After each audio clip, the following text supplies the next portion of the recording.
karşısında pencerenin önüne bir avlu yersin.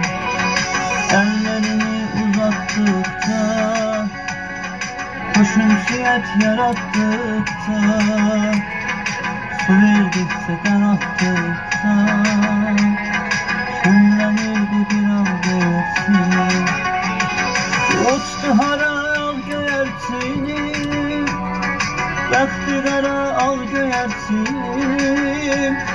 Uçtu gitti kayıtmadı, kayıtmadı al göğertini. Gönlüm onu unutmadı, o gönlünü avutmadı. Uçtu gitti kayıtmadı, kayıtmadı